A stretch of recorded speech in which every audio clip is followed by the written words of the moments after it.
आयत उल्लाह बहिश्ती, वो कह रहे थे कि हमारी जो मिल्लत है, मिल्लत शिया, ये मिल्लत इश्क है, मिल्लत अकल नहीं है। बहुत बड़ी बात की है कि दुरुस्त है, इश्क होना चाहिए, जज्बा होना चाहिए, लेकिन अकल और तफक्कुर और तदब्बर के साथ, वरना हमारी जिंदगी दूसरों की जिंदगी से कोई फर्क नहीं होगा।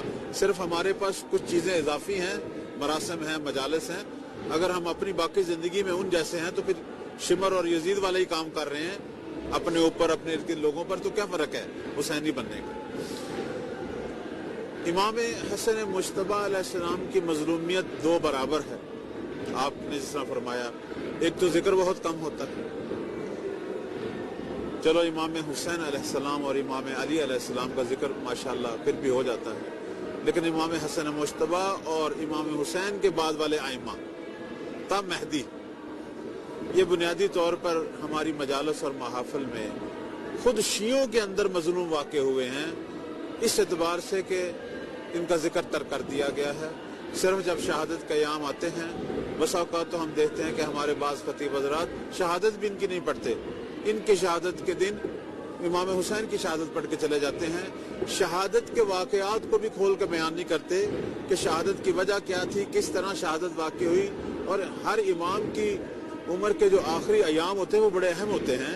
उन अयाम में इमाम ने क्या क्या फरमाया, क्या उनकी वसीयतें थीं, क्या उनकी पेशबीनी और पेशीन गोइयाँ थीं, इन चीज़ों से भी आगाह नहीं करते। इमाम हसन मुश्तबा अलैहिस्सलाम अमीर अल-मोमिनीन की शहादत के बाद तमाम मुसलमानों ने, इसके अंदर हिजाज के मुसलमान, कूफा बसरा के मुसलमान, मदाइन के मुसलमान, खुरासान, फारस, सवाए शाम के सब मुसलमानों का नुमाइंदे वहाँ जमा थे। सब ने मौला को इत्तेफाक से अपना खलीफा मुंतखब किया।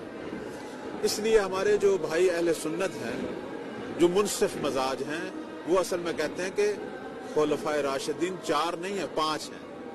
वो इमाम हसन मुश्तबा अलैहिस्सलाम को भी खुलफाए राशिदीन के अंदर ही शुमार करते हैं। और इमाम हसन मुश्तबा अलैहिस्सलाम की खिलाफत पर अल्हम्दुलिल्लाह बेपनाह जोश और खरोश का मुजाहरा हुआ, और असहाब रसूल, ताबईन, खुद आले रसूल, बड़े बड़े उस ज़माने के कवायल, सब ने दिल खोल कर इमाम की खिलाफत को कबूल किया।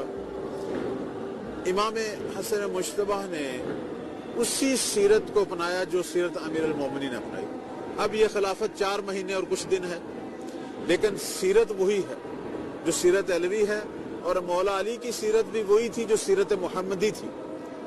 जब मौला अली अलैहिस्सलाम ने हुकूमत बपा की तो असहाब रसूल ने ये बेख्तियार कहना शुरू कर दिया कि हमें पैगम्बर इस्लाम का ज़माना याद आ रहा है, जब अमीर अल-मोमिनीन की तकसीम बैतुल माल को देखते थे, जब उनकी बेनौन हाकिम ज़िंदगी को देखते थे, तो उन्होंने कहा था ये तो मोहम्मद अरबी की ज़िंदगी है, ये उन्हीं जैसे अहकाम है, उन्हीं जैसी नूरानियत है सल्लल्लाहु अलैहि। इमाम हसन मुश्तबा अलैहिस्सलाम ने भी उसी तर्ज को अपनाया। अब वो लोग जो बढ़ चढ़ कर बैत जिन्होंने मौला अली की और अली की अदालत को बर्दाश्त ना कर सके, वही लोग इमाम हसन मुश्तबा की भी बैत को उन्होंने बढ़ चढ़ कर किया। लेकिन जब देखा इमाम हसन मुश्तबा ने जब मुख्तलिफ जगह पर वाली बनाने शुरू किए और वालियों के इंतखाब में उसी मिलाक और मेयार को अपनाया जो अमीर अल-मोमिनीन ने अपनाया था, उस पर नाराजगियाँ शुरू होगी, उस पर मुनाफिकत शुरू होगी, उस पर अंदर से जो है वो साजिशें शुरू हो गई, और लोगों ने समझ लिया कि ये तो दोबारा अली की हुकूमत है। वो शायद इमाम हसन की हुकूमत में अपना कोई मतलब निकालना चाहते थे। इमाम हसन मुश्तबा अपनी हुकूमत में बहुत मजलूम वाक़े हुए हैं। एक दफ़ा इमाम हुसैन अलैहिस्सलाम से किसी ने पूछा, इमाम हसन मुश्तबा के हवाले से फरमाते हैं कि अखी खैरुम मिन्नी, मेरा भाई मुझसे बहुत बेहतर थे, लेकिन बहुत मजलूम थे। इमाम हसन बहुत मजलूम थे। हमारे बहुत सारे उलमा और अफा अहले इल्म वो जब हालात का तजिया करते हैं, वो इस नतीजे पे पहुंचते हैं कि इमाम हसन मुश्तबा की मजलूमियत इमाम हुसैन से भी कई गुना ज़्यादा थी। اس کے البتہ دلیل بیان کرتے ہیں، وجوہات بیان کرتے ہیں۔ وہ کہتے ہیں امام حسین علیہ السلام کو کچھ امتیازات حاصل تھے جو امام حسن کو حاصل نہیں تھی وہ بھی جنگ، یہ بھی جنگ تھی۔ امام حسن مجتبیٰ بھی اپنے زمانے کے ایک طاغوت کے مد مقابل کھڑے تھے، امام حسین بھی ایک طاغوت کے مد مقابل کھڑے تھے۔ حق و باطل کی جنگ تھی، یہ بھی حق و باطل کی جنگ تھی۔ لیکن مظلومیت کا انداز یہاں آپ کو معلوم ہوگا کہ امام حسین علیہ السلام کے ساتھ اگرچہ انصار تھوڑے تھے لیکن سارے باوفا تھے، جان دینے والے تھے۔ امام حسین علیہ السلام نے جب نماز بپا کی تو سامنے دو ہستیاں کھڑی ہو گئی، جناب زہیر یا حبیب، یا کہتے ہیں جناب زہیر اور سعید، یا کہتے ہیں حبیب اور سعید۔ ایک نے 17 تیر اپنے سینے پہ کھائے، ایک نے 14 تیر، لیکن سید الشہداء کو تیر نہیں لگنے دیا۔ امام حسن مجتبیٰ نماز پڑھ رہے تھے، نماز کی حالت میں ان کو تیر مارا گیا، کسی نے اپنے جسم پر نہیں لیا، تیر میرے مولا کو لگا، لیکن مولا نے چونکہ زرہ پہنی ہوئی تھی بچ گئے۔ یعنی نماز کی حالت میں ان کو شہید کرنے کی کوشش کی گئی لیکن اپنوں نے جان بچانے کی کوشش نہ کی۔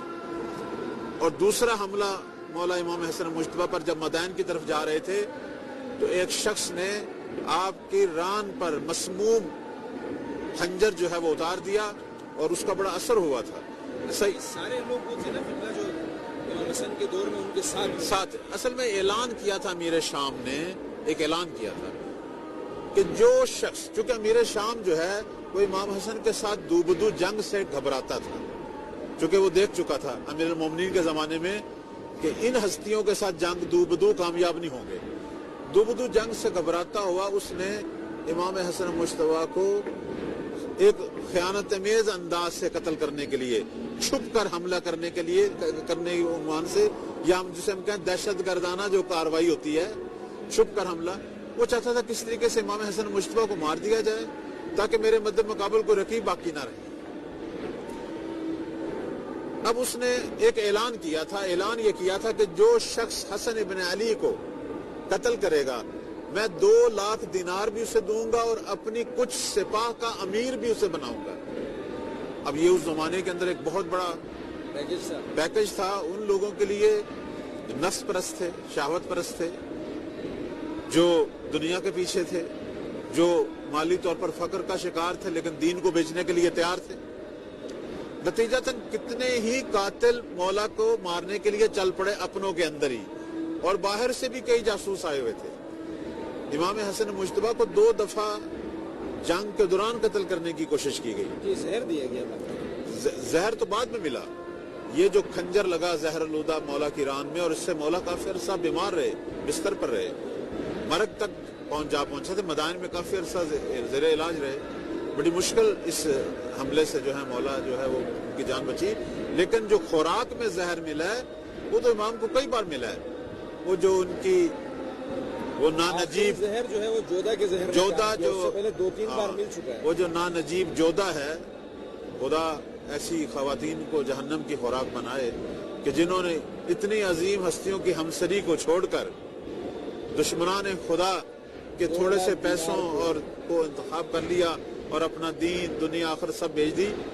اس نے جو زہر دیا تھا اس سے پہلے کئی دفعہ مولا حسن مجتبیٰ کو زہر مل چکا تھا، اس لیے وہ ایک مولا کا صحابی ہیں جو مولا کے پاس بیٹھے ہوئے تھے، بعض کہتے ہیں اس کا نام اسود ہے اور بعض کچھ اور بھی نام لکھتے ہیں۔ اس نے کہا مولا آپ کو زہر ملا ہے لیکن آپ کے چہرے کا رنگ کیوں زرد ہے، آپ کا سانس کیوں رک رہا ہے؟ امام نے کہا مرنے والا آدمی کیسے ہوتا ہے؟ اس نے کہا مولا آپ کو اس سے پہلے بھی زہر ملا تھا لیکن آپ بچ گئے تھے۔ اس سے پتہ چلتا ہے کہ امام کو خوراک میں پہلے بھی مولا نے فرمایا جو پہلے جو مجھے زہر ملے تھے ان سے میں بچ گیا ہوں، لیکن اس زہر سے میں نہیں بچوں گا۔